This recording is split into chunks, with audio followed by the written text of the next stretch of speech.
ये सुबह जब जो दुर्भाग्यपूर्ण घटना जो मैंने सुनी तब मुझे भरोसा नहीं हुआ, विश्वास ही नहीं हुआ। अभी हम बारामती जाके आए। बारामती में अजीत दादा पवार जी के परिवार से सब मिले हम लोग। सभी परिवारजन बहुत ही काफ़ी दुखी कष्टी है। ये न सहने वाला दुख है।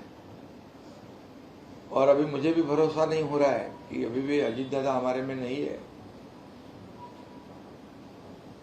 क्योंकि एक दिलदार, स्पष्ट वक्ता, जो रोक टोक बोलने वाला, जो काम होने वाला उसको तुरंत करने वाला, जो नहीं होने वाला उसको ना बोलने वाला, ऐसा हमारा एक सहयोगी आज हमारे में नहीं रहा है। देवेंद्र जी हो, मैं हो, अजीत दादा हो, हमारी टीम बनकर हम काम कर रहे थे। उनके डिप्टी सीएम जब वो थे तब मैं मंत्रिमंडल में था, मैं मुख्यमंत्री था तब हमारे मंत्रिमंडल में वो डिप्टी सीएम थे। आज देवेंद्र जी सीएम है, हम लोग उनके मंत्रिमंडल में एज अ टीम बनकर काम कर रहे हैं। आदरणीय प्रधानमंत्री नरेंद्र मोदी जी के मार्गदर्शन में ये महाराष्ट्र को आगे बढ़ाने का काम हम साथ में मिलकर कर रहे थे। इसमें बहुत बड़ा योगदान हमारे अजीत दादा पवार जी का भी रह चुका है। जितनी भी योजनाएं हमने करी है तो उसमें हर एक विषय की जानकारी रखने वाले अजीत दादा फाइनेंस मिनिस्टर थे। कई योजना, लाडली बहनों जैसा योजना हमने की तो उससे भी खर्च का तालमेल बिठाने का काम अजीत दादा ने किया। और ऐसी परिस्थिति में उनका बड़ा योगदान इस महाराष्ट्र के विकास में रहा है। आज वो हमारे बीच नहीं रहे, ये हमारे लिए बहुत ही शोक, दुख की बात है। ये महाराष्ट्र पवार परिवार का ही नुकसान नहीं है, ये पूरे महाराष्ट्र को नुकसान है। और कई जो सेक्टर है, कई विभाग हमारे, उसकी पूरी जानकारी रखने वाले अजीत दादा बहुत ही अनुभवी नेता के रूप में काम कर रहे थे, डिप्टी सीएम के रूप में काम कर रहे थे। आज हमारा सरकार का भी काफी नुकसान है हुआ है, महाराष्ट्र का भी काफी नुकसान जो कभी भी भर कर नहीं आ सकता। अभी उनके परिवार के दुख में हम लोग शामिल है।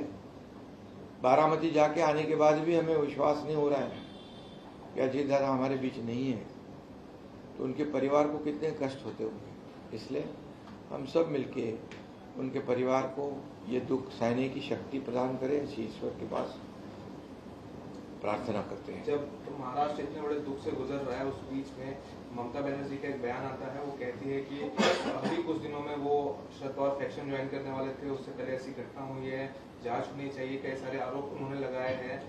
क्या कहेंगे इसमें? फाउल प्ले बता रहे हैं ममता, इस पूरे मामले में वो बता रही हैं कि कुछ फाउल प्ले है जिसकी। देखिए क्या है, ऐसी घटना जब होती है तब ऐसे घटना में राजनीति करना उचित नहीं होता, ये दुर्भाग्यपूर्ण है। और रही बात जो भी टेक्निकलिटी होगी, या हम लोग वहाँ गए थे तो विजिबिलिटी की बात हो रही थी, ये तो टेक्निकल बातें हैं, उसकी तो वो तो सामने आएगी। लेकिन ऐसे समय में ये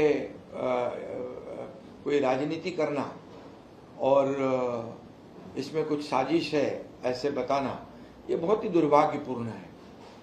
खुद पवार साहब ने, शरद पवार साहब ने खुद ही स्वयं स्पष्ट किया है कि ये केवल अपघात है, एक्सीडेंट है और ये कोई साजिश नहीं है। तो निश्चित रूप से महाराष्ट्र एक पुरोगामी राज्य है और हमारा कल्चर एक ऐसा कल्चर है जो सभी को साथ में ले जाने वाला है। और ऐसे समय में एक परिवार दुख में है, महाराष्ट्र पूरी तरह दुख में है, शोक सागर में है। सब जनता, आज में हमने वहाँ देखा कि हजारों लाखों लोगों की भीड़ जो अजीत दादा कहकर पुकार रही थी।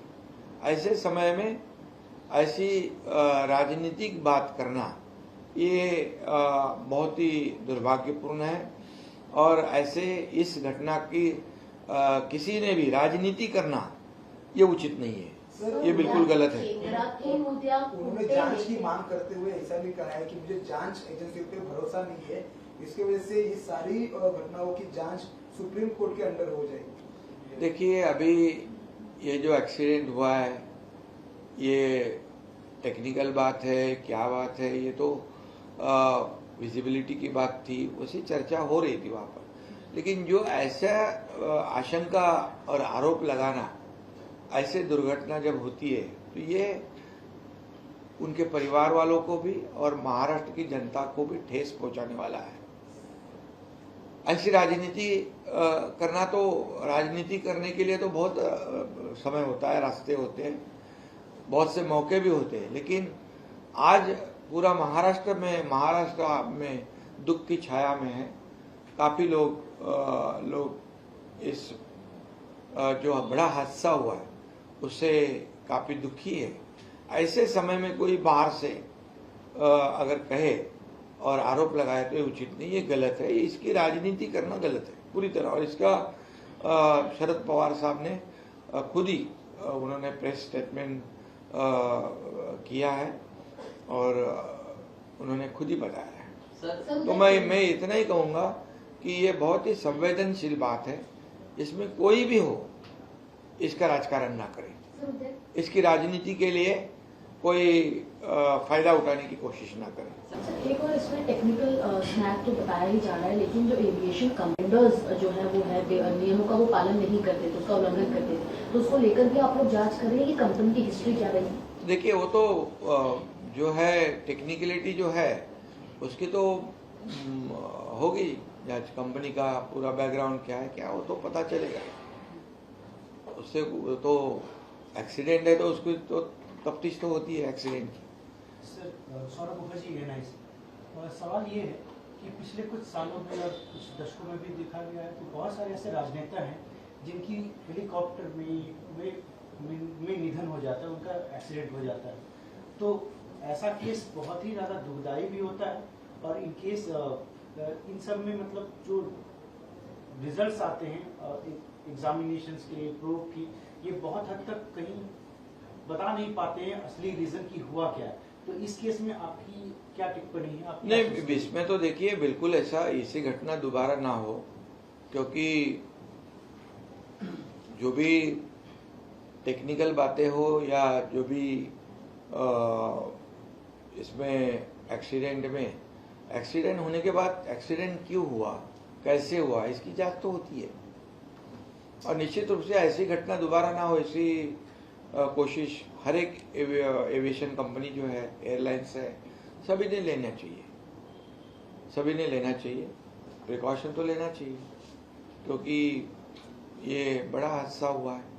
एक्सीडेंट हुआ है वो तो दुर्भाग्यपूर्ण है ही है, उसमें 6 जाने गई है, लेकिन इसका राजनीतिकरण करना ये उससे ज्यादा दुर्भाग्यपूर्ण है। और शरद पवार साहब ने अभी खुद ही मीडिया के सामने उनकी बातें रखी है, ये भी सबको पता है।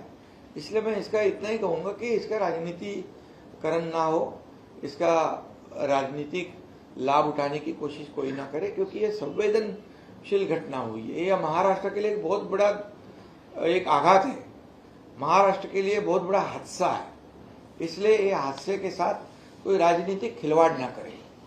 धन्यवाद।